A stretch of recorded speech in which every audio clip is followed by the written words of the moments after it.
년 동안 안 해보니까 너무 그리웠고 또 여러분 만나 뵙게 돼서 너무나 반갑고 너무나 기쁩니다.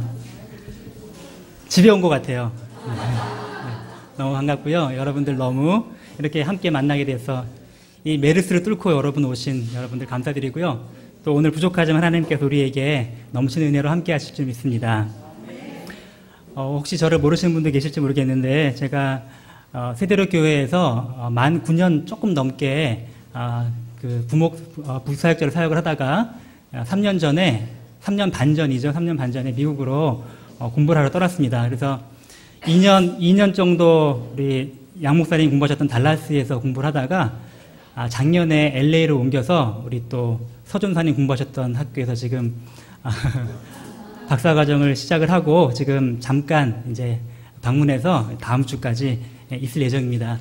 예, 저 혼자 와서 좀 아쉽지만 그래도 제가 대표로 여기 잘 여러분들의 사랑을 전달해 드리겠습니다. 제가 재작년쯤에였던 것 같습니다. 달라스에 처음 가서 유학을 했는데 이 늦은 나이에 갑자기 가가지고 한 10년 넘게 사역을 하다가 가니까 전혀 영어도 준비가 잘 안 되어 있는 상황에서 갑자기 공부를 하느라고 엄청 고생을 했습니다. 한 저녁 밤에는 제가 다음 날까지 제출해야 되는 숙제를 하기 위해 열심히 숙제하고 있는데 제 막내 아들 시원이가 문을 두드리면서 이렇게 얘기합니다. 문 열어! 지금 당장! 손으로 두드리다 안 되니까 이제는 복도에 누워가지고 발바닥으로 문을 쾅쾅쾅쾅 두드리면서 제가 너무 화가 나고 짜증이 나가지고 아빠 지금 바쁘니까 건드리지 마! 하고 방문을 걸어 잠근 다음에 조용히 하라고 제가 그렇게 주의를 줬습니다. 이 아이는 아랑곳하지 않고 계속해서 꽝꽝 두드리면서 아빠 문 열어! 당장 열어! 제가 끝내 열지 않고 버티니까 시원이가 아주 교묘하게 전략을 바꿨습니다. 아빠 우리 일주일 동안 가정예배 안 드렸잖아. 지금 문 열어! 빨리! 가정예배 드려야지! 여러분 얘가 가정예배 드리고 싶었을까요? 아빠하고 놀고 싶었을까요? 이 전략을 제가 간파한 뛰는 놈 위에 나는 놈 있다고 아무렴 제가 5살짜리 꼬마보다 덜 똑똑하겠습니까? 이 국면을 모면하기 위해서는 대꾸를 하면 안 됩니다. 그래서 무시하는 전략을 쓰기로 결정을 하고 아이의 요구를 무시했습니다. 제 전략은 아주 주요했고 몇 분 가지 않아서 조용하고 차분하게 제가 숙제를 잘 마무리할 수 있는 시간을 갖게 되었습니다. 그런데 그 순간 제 마음 가운데 갑자기 너무나 아프고 갑자기 충격스러운 생각이 들었습니다. 제가 그 순간 쓰고 있었던 과제의 타이틀은 가정사역이었고 제가 쓰고 있던 내용은 부모의 역할이, 특별히 아빠의 역할이 얼마나 자녀의 신앙양육에 있어서 중요한 것인가. 더군다나 가정예배가 얼마나 소중한 것인가 열심히 쓰느라고 아주 성경적이고 논리적이고 아주 좋은 소논문을 쓰느라고 가정예배 드리자는 제 아이의 요구를 묵살하고 만 것입니다. 순간 제 마음이 덜컹하는 게 지금 내가 뭐 하고 있지? 이 늦은 나이에 이 비싼 시간과 돈을 들여서 이 미국까지 와가지고 열심히 공부해서 하나님 나라를 위해 쓰겠다고 와놓고서 지금 그 알량한 논문, 소논문 하나 잘 쓰자고 지금 이렇게 위선적인 삶을 살아도 되는가 하는 생각이 제 마음 가운데 찾아왔습니다. 제 마음의 의도는 좋았습니다. 이 늦은 나이에 힘겹게 와서 공부하는데 대충 돼서 되겠습니까? 열심히 해야죠. 그리고 열심히 하려고 나름대로는 머리를 쥐어짜면서 그죠? 안 되는 영어를 막 굴려가면서 열심히 쓰고 있는 와중에 제 마음의 의도는 선했고 제 열심은 있었지만 그러나 결과적으로 제 방향은 하나님이 나를 본래 보내셨던 그 본연의 목적과 본연의 의미를 망각한 잘못된 길로 가고 있다는 생각이 덜컥 들었던 것입니다. 여러분 혹시 어떻습니까?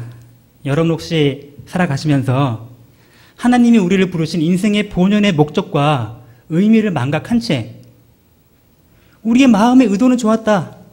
나는 열심히 살아가고 있다. 남에게 폐 끼치지 않고 괜찮은 삶을 살고 있다. 이것으로 만족하고 살고 있지는 않으십니까?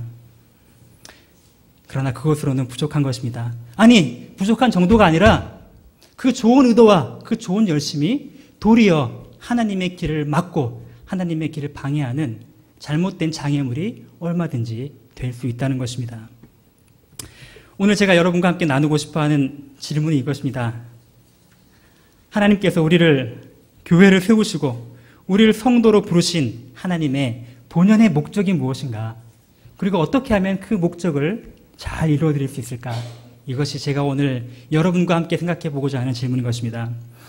우리 그 하나님의 말씀이 오늘 에베소서 4장 13절부터 15절 말씀 속에 담겨 있습니다.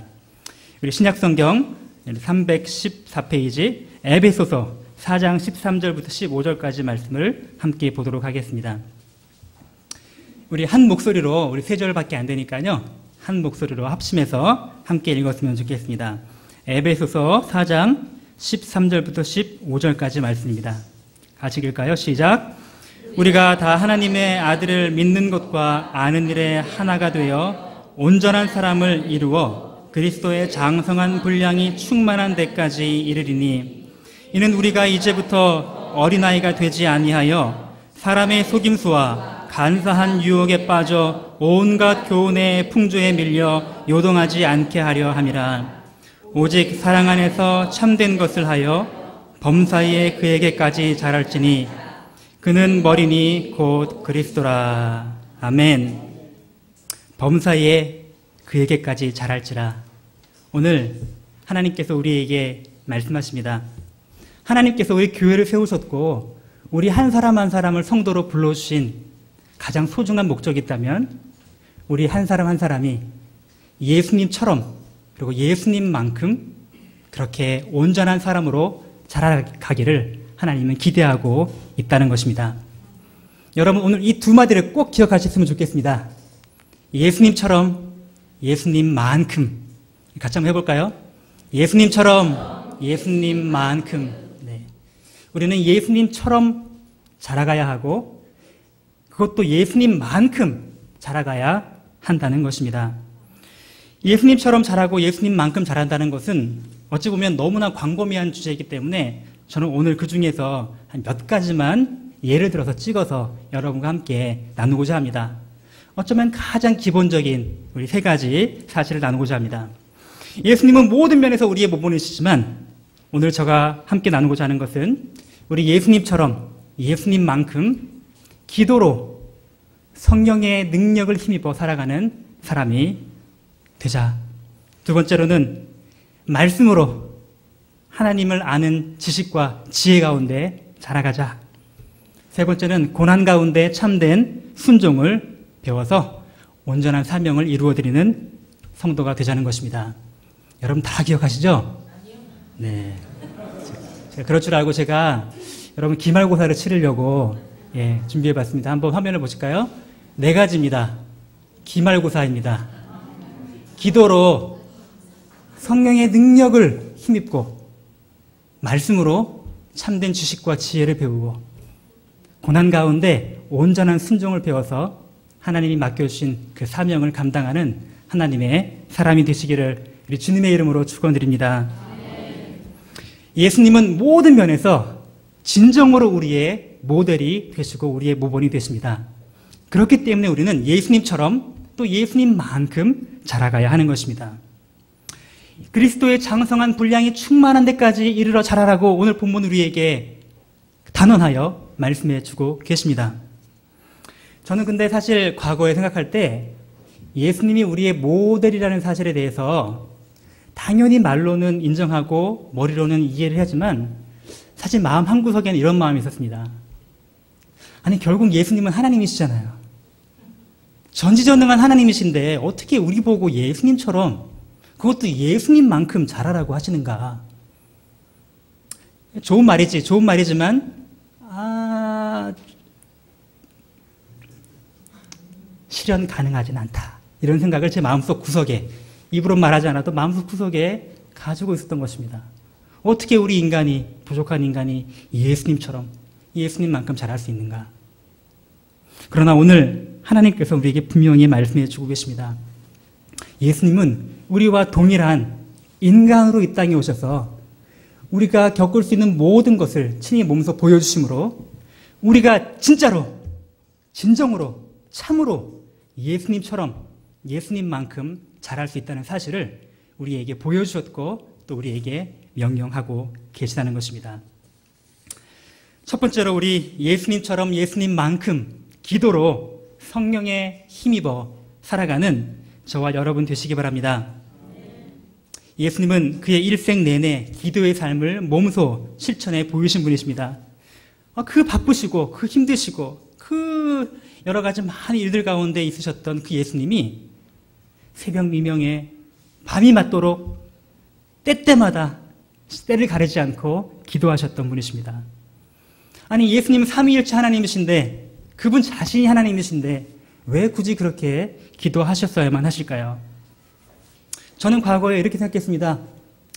우리에게 기도를 보여주시고 가르쳐 주시려고 본을 보이신 거겠구나. 물론 예수님의 기도를 통하여 우리에게 본을 보이셨지만, 그런데 예수님의 기도가 정말 우리에게 단지 모본을 보이신 것 뿐이라면 사실상 그 기도는 진정한 기도가 아닙니다.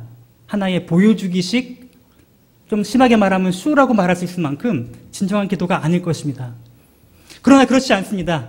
예수님의 기도는 실제적이고 진정한, 간절한 하나님께 드리는 기도였다는 사실입니다. 왜 예수님이 기도하셨을까요? 예수님은 인간으로서 우리와 똑같은 모든 연약함을 가지고 계셨기 때문에 성령님의 능력을 기도를 통하여 힘입지 않고는 살아가실 수 없는 그 연약한 존재임을 그가 아셨기 때문에 그렇습니다. 그리고 그 예수님이 우리에게 동일하게 말씀하시는 것입니다.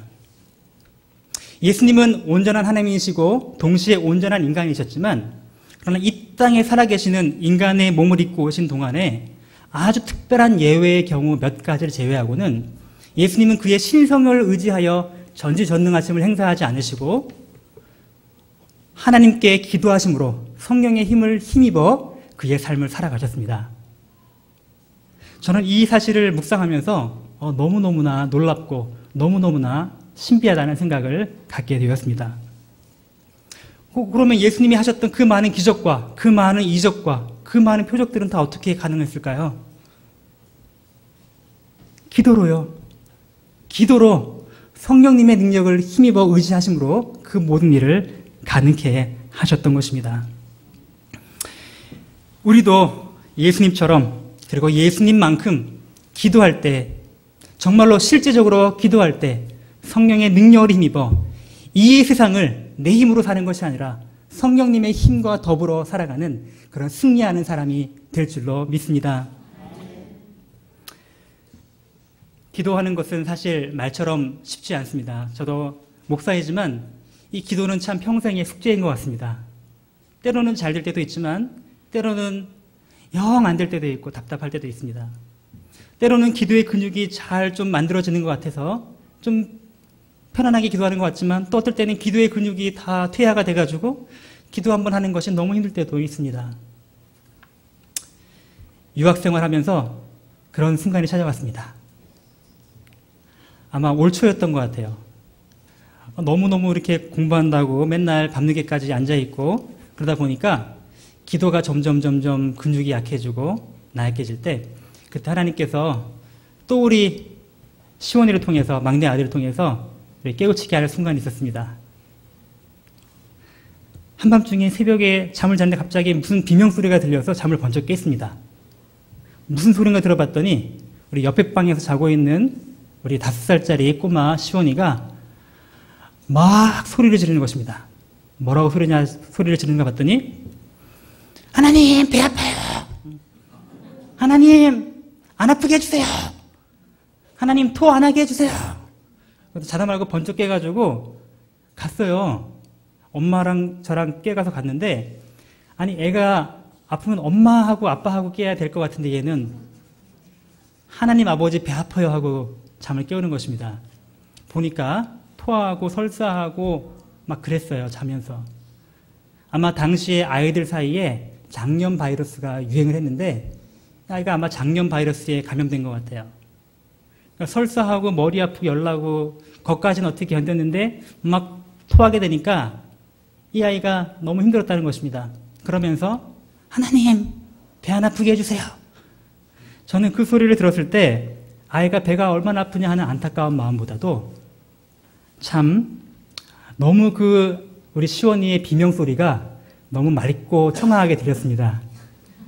우리 시원이에게 미안하지만 너무 청아하고 맑고 청명한 목소리로 그 소리가 들렸습니다. 타이밍을 놓쳤지만 얼른 그 소리를 녹음해 두고 싶을 정도로 맑고 청아하게 들렸습니다. 왜 그랬냐 하면요. 저 정도의 소리는 하나님이시라도 안 고쳐주고는 못 베기시겠다. 저렇게 자다 말고 번쩍 일어나서 간절히 하나님을 찾는데 하나님이시라도 안 들어줄 수 없겠다. 아이 엄마가 옷을 벗기고 이제 닦아주고 씻고 그 다음에 다시 잠깐 기도하니까 언제 그랬냐는 듯이 편안하게 잠을 잡니다. 한밤중에 잠을 깨서 잠은 설쳤지만 그 아이의 비명소리를 통해서 하나님은 기도의 근육이 약해져 있던 저와 또 제 아내에게 말씀하시는 것만 같았습니다. 너희도 기도로 하나님의 능력을 좀 힘입고 살아야 되지 않겠니? 여러분은 어떠십니까? 여러분 이 땅에 살고 있는 동안 우리는 그리스도인으로서 예수님처럼 예수님만큼 자라야 한다는 사실을 늘 기억하며 살았으면 좋겠습니다. 예수님이 친히 몸소 보여주신 대로 그분의 그 연약함을 가지고서도 그러나 온전히 하나님의 능력을 의지하여 기도로 나아갔던 것처럼 우리도 하나님께 기도로 성령의 능력을 힘입어 살아가는 승리하는 그리스도인 되었으면 좋겠습니다. 두 번째로는 우리는 예수님처럼 또 예수님만큼 말씀으로 참된 지식과 지혜를 배우며 자라가야 합니다. 누가복음 2장 52절 여러분 잘 아시는 말씀에 이렇게 기록되어 있습니다. 예수는 지혜와 키가 자라가며 하나님과 사람에게 더욱 사랑스러워 가시더라. 예수님은 육체적, 지성적, 감성적, 의지적, 사회적, 도덕적, 영적 모든 면에서 자라가셨습니다. 저는 이 말씀을 생각할 때도 예수님 자라나셨나 보다 생각했는데 이 말씀을 좀 깊이 묵상하면서 너무나 하나님께 감사하고 너무나 큰 은혜와 도전을 받게 되었습니다. 예수님이 깐난쟁이로 태어나셨을 때 몸은 애기인데 머리로는 전지전능한 모든 걸 다 아는 그런 깐난아이로 태어나신 것이 아니시고 우리와 모든 것이 똑같은 엄마의 도움 없이는 살아갈 수 없고 젖을 먹지 않고 엄마의 기저귀를 갈아주고 그죠? 대소변을 갈아주지 않고는 살아갈 수 없는 그런 연약한 우리와 똑같은 존재로 이 땅에 오셨다는 것입니다. 그리고 그분은 각 단계별로 점차 그분의 몸뿐 아니라 그분의 지식도 그분의 모든 면에서 조금씩 성장하셨다는 것입니다. 근데 예수님도 어린 시절에는 세상의 모든 지식을 다 갖지 않고 우리와 똑같이 어린아이와 같이 부족하고 연약한 지식으로 자라났지만 놀랍게도 성경을 조금만 넘겨보면 12살이 됐을 때 벌써 성전에 있는 바리새인과 제사장과 서기관들과 벌써 토론을 할 만큼 하나님의 말씀의 지식이 풍부하셨고 또 예수님은 공생의 기간에 약 30대쯤 되었을 때에는 그 어떤 전문적인 신학자, 전문적인 종교학자, 전문적인 그런 사람들이 다가와도 조금도 당황하지 않으시고 흔들리지 않으시고 말씀으로 그들을 제압하실 수 있는 탁월한 지식과 지혜를 가지셨던 것입니다. 단순히 전지전능한 하나님이시기 때문에 자동적으로 신비하게 짠 하고 그 모든 지식과 지혜가 예수님에게 주어졌을까요? 우리는 마치 그랬을 것 같은 생각을 할 때가 참 많이 있다는 것입니다. 그러나 그렇지 않습니다. 예수님은 어린 시절부터 차곡차곡 하나님의 말씀에 대한 지식과 지혜가 점점점 자라나셨고 결국에 그리스도 자신이 장성한 분량에 이르기까지 충만하신 모습으로 자라나신 본을 보여주신 것입니다. 예수님이 우리와 똑같으셨다면 어떻게 그러한 지식과 그 정도의 지식을 다 소유할 수 있었을까요? 여러분, 그 대답은 한편 매우 간단합니다. 그것은 예수님이 그만큼 하나님의 말씀을 사모하셨고 사랑하셨기 때문에 가능한 것이었습니다. 시편 1편 말씀 여러분 잘 아시지 않습니까? 복 있는 사람이 누구입니까? 오직 여호와의 율법을 즐거워하여 하나님의 말씀을 너무너무 사랑하여 즐거워하는 사람, 말씀을 즐거워하기 때문에 그 말씀을 주야로 묵상하는 자로다. 낮과 밤으로 그 말씀을 너무나 사랑해서 그 말씀을 품고 그 말씀을 배우고 그 말씀을 읽고 그 말씀을 늘 함께 그 말씀과 함께 거하는 삶을 살 때 시편 1편의 말씀은 그는 시냇가에 심은 나무와 같이 시절을 쫓아 과실을 맺고 그 잎사귀가 마르지 않겠다고 말씀하셨는데 그 바로 복 있는 사람의 표상으로 예수님이 이 땅에서 친히 본을 보여주신 것입니다. 그리고 우리에게 말씀하십니다. 너희도 나와 같이 똑같이 하나님의 말씀을 진정으로 사랑하고 사모할 때 참된 지식과 참된 지혜와 하나님을 아는 지식 가운데 온전하게 자라갈 수 있다라는 것입니다. 제가 작년 한 초였던 것 같습니다. 달라스에서 이제 석사 과정 이제 거의 다 마무리할 무렵에 저한테 어떤 한 아는 집사님으로부터 제안이 들어왔습니다. 살다 보니까 참 재밌는 제안이 다 들어왔는데요. 무슨 제안인가 했더니 저한테 성경 과외를 받고 싶다는 것입니다.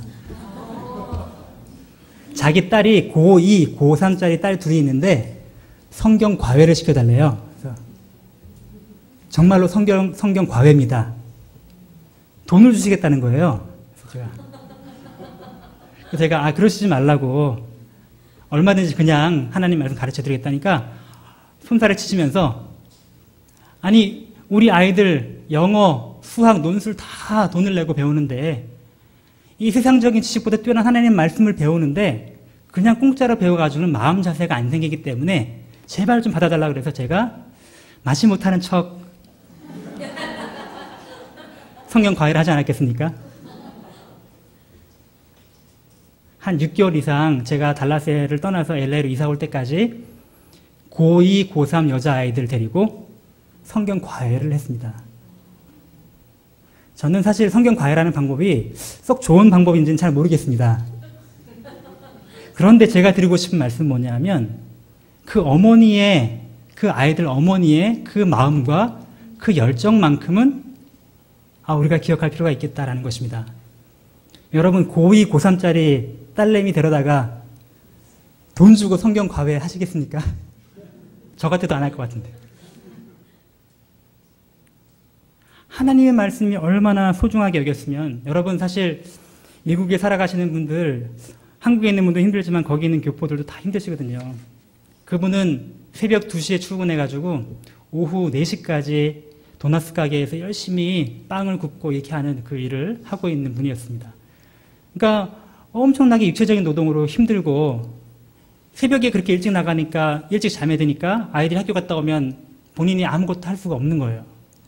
그러니까 어떻게 궁여지책으로 이제 성경이라도 아이들을 제대로 배워야 되겠다. 그 열망을 가지고 성경을 과외를 시키겠다는 것입니다. 그 어머니의 그 열정, 우리 자녀를 나 자신이 하나님의 말씀으로 어떻게든지 살아야겠다는 그 열정, 저는 그 열정이 참 감동스러웠습니다. 비슷한 시기에 또 효원이가 다니는 학교의 학부모들 사이가 있는 그 한국 학부모들 몇 명이 이렇게 효원이 엄마와 이렇게 친하게 지냈는데 그 중에 또 한 2명이 미국 와서 처음 예수님 믿게 됐는데 또 교회에서 배우는 걸로 부족하다고 또 같이 성경 공부를 하자고 해서 그 2명의 처음 믿는 그 새로 믿은 아줌마 때문에 친구 4명의 아줌마가 6명이서 같이 성경 공부를 시작했어요. 근데 제가 이제까지 수없이 많은 성경 공부를 해봤지만 그렇게 눈이 동그랗게 초롱초롱 맑게 빛나는 그런 사람들은 좀처럼 만나보기 힘들었습니다. 스폰지와 같이 어찌 보면 너무 쉽고 너무 단순하고 아마 세대대교에서 가르쳤으면 에이 그런 시시한 거 다 아는 거 그랬을 거를 그냥 그분들은 그냥 쫙쫙쫙 제가 준비하는 사람이 너무나 이렇게 흥이 날 만큼 그런 분들을 만나보았습니다. 제가 아무 잘 가르치는 것도 없고 아무 심오하고 아무 뛰어난 말씀도 없지만 그러나 아주 기본적인 하나님 말씀에 대하여 그 사모하는 마음, 그 사랑하는 마음 그게 너무 좋아서 그냥 좋아서 더 함께 있고 싶고 더 배우고 싶고 더 갖고 싶은 그 마음 여러분 어떠십니까? 여러분 자신이 또 여러분의 자녀들이 예수님처럼 또 예수님만큼 하나님을 아는 지식에 있어 자라가는 그런 사람이 되기 원하십니까? 여호와 하나님을 경외하는 것이 지혜의 근본이고 지식의 근본이라고 성경은 말씀하고 계시는데 행여나 너무 흔하고 인터넷만 틀면 나오고 케이블 TV가 수도 없이 많고 이것저것 다 해봤고 이젠 시시하고 식상하고 혹시 우리 마음이 하나님 말씀에 대하여 그러한 마음으로 전락하고 있지는 않으십니까? 하나님께서 우리에게 말씀하십니다. 예수님처럼 예수님만큼 하나님 말씀을 사랑하여 주야로 묵상하여 시냇가에 심긴 나무와 같이 그렇게 푸르고 청청한 그런 삶을 너희도 살아갈 수 있다. 그리고 꼭 그렇게 살아가야 한다. 하나님 그렇게 말씀하셨습니다. 사랑하는 여러분, 하나님을 아는 지식에 있어 예수님처럼 예수님만큼 잘하시는 우리 모두가 됩시다. 세 번째로 예수님 이렇게 말씀하십니다. 예수님처럼 고난으로 온전한 순종을 배우며 자라가라고 말씀하십니다. 예수님은 하나님 아버지에 대한 온전한 순종에 있어서도 항상 탁월한 모습을 우리에게 보여주셨습니다. 예수님은 그분도 삼위일체의 제2위격에 계신 분이셨지만 그러나 하나님 아버지에 대한 온전한 순종으로 이 땅에 인간의 모습을 입고 이 땅에 임하신 것입니다. 하나님의 아버지에 대한 온전한 순종으로 십자가의 그 길을 묵묵히 끝까지 순종함으로 걸어가신 것입니다. 예수님의 이 순종이야말로 예수님의 영성에, 예수님의 믿음에, 예수님의 신앙에 가장 정수라고 말씀을 드릴 수 있습니다. 여러분 그거 아십니까? 예수님도 믿음이 점점 좀 자라셨습니다. 예수님 믿음이 자랐다니까 좀 말이 이상한 것 같은데 성경이 그렇게 말씀하고 있습니다.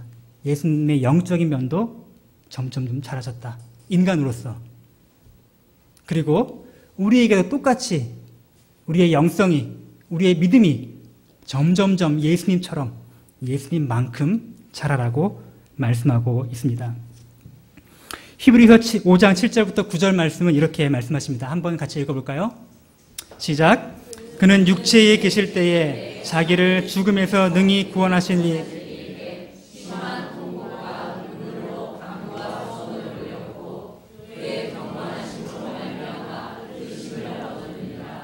그가 아들이시면서도 받으신 고난으로 순종함을 배워서 온전하게 되셨은즉 자기에게 순종하는 모든 자에게 영원한 구원의 근원이 되시고 여기에서 예수님이 순종을 어떻게 하셨다고요? 아들이시면서도 순종을 배우셨다.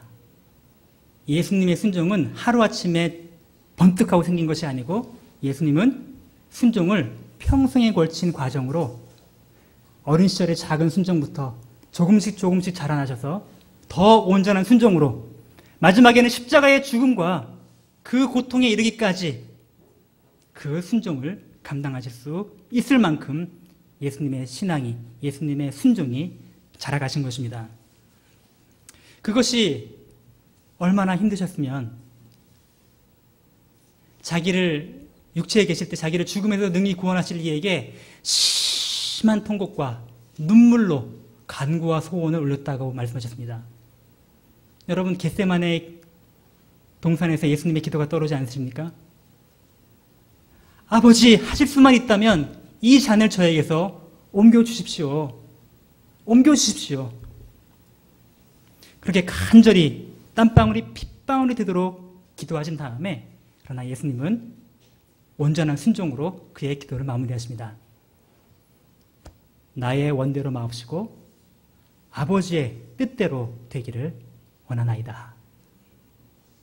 이 순종이 하루아침에 생긴 것이 아니라는 것입니다. 예수님의 순종은 평생에 걸친 과정으로 점진적으로 자라나신 것이었고 그 순종을 자라남에 있어서 가장 결정적인 요인은 바로 고난이셨다는 것입니다. 받으신 고난으로 순종함을 배우셨다. 이렇게 말하고 있습니다. 여러분, 예수님도 순종을 배우셨습니다. 우리도 순종을 평생에 걸친 그런 과정으로 배워나가야 합니다. 그런데 이 순종은 반드시 고난이라고 하는 커리큘럼을 통과할 때야 비로소 진짜로 온전하게 배워진다는 것입니다. 제가 세대로교회 있을 때 여러 가지 많은 사역들을 감당했지만 지금 생각해보면 우리 여러 많은 과정 속에서 7년 정도 했던 것 같은데요. 제자훈련을 하면서 우리 한 분 한 분과 함께 이렇게 말씀의 은혜를 나누고 함께 성장할 수 있는 기회를 얻었던 것이 참 너무나 큰 축복이었다고 생각을 합니다. 돌이켜서 이제 공부를 하면서 제가 예전에 7년 동안 했던 제자훈련을 이제 공부하면서 내가 제대로 했나? 자꾸 그런 걸 나도 모르게 자꾸 돌아보고 점검하게 됩니다. 근데 새로운 교육학적인 이론이나 많은 걸 봐도 제자훈련이 정말 너무나 좋은 그리스도를 닮아가는 굉장히 중요한 과정임을 다시금 확인할 수가 있었습니다. 그런데 그럼에도 불구하고 이 제자훈련은 근본적인 한계가 한 가지가 딱 있습니다. 이 세상의 그 어떤 과정도, 어떤 좋은 프로그램도, 어떤 좋은 훈련도 그것이 궁극적으로 사람을 변화시키지 못한다는 것입니다. 제자훈련의 목적이 우리의 신앙과 인격이 온전하게 변화되는 것을 목적으로 한다면 인간의 방법으로는 불가능한 것인데, 그러나 항상 하나님의 은혜로 그 일이 가능할 수 있었던 것은 하나님이 훈련받는 한 사람 한 사람에게 그 사람에게 맞춤으로 고난이라고 하는 과외 훈련 과정을 통하여 그 사람을 만지셨기 때문에 비로소 하나님을 통하여 직접적으로 변화와 거듭남과 새로움이 발생할 수 있었던 것입니다. 얼마나 많은 경우 우리는 하나님의 말씀을 머리로 알고 변화되지 않는데, 그러나 고난을 통하여 하나님께 온전히 순종하는 법을 배움으로써 진짜로 하나님이 직접 다루시는 그 하나님의 커리큘럼, 하나님의 제자훈련 속에서 우리가 변화되는 것입니다. 물론 쉬운 것이 아닙니다. 엄청나게 많은 갈등과 힘겨움이 있습니다. 예수님도 그런 고통을 느끼셨고 그렇게 해서 간절하게 기도하셨습니다. 그러나 그럼에도 불구하고 예수님 말씀하십니다. 그 일이 가능하다. 정말로 가능하다. 그리고 그렇게 살아가야 한다. 쉽지 않은 줄 나도 다 알지만 내가 다 안다. 너희들 그렇게 고난을 통하여 온전한 순종으로 하나님 뜻을 이루어가는 그런 사람이 되어다오. 우리 하나님의 이 간절한 부르짖음에, 간절한 기대에 온전한 순종으로 부응하는 여러분 되시기 바랍니다. 우리 함께 잠깐 일어나셔서 함께 찬양하고 함께 기도하면 좋겠습니다. 우리 아까 처음에 배우셨던 이 찬양을 함께 부르고 싶습니다. 사랑의 주님 닮기 원하네.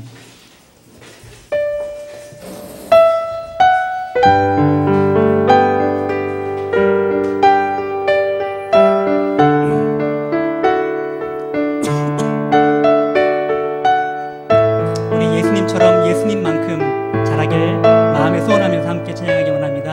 사랑의 주님. 사랑의 주님 닮기 원하네. 그 아름다운 주님의 이 세상에서 저 천국까지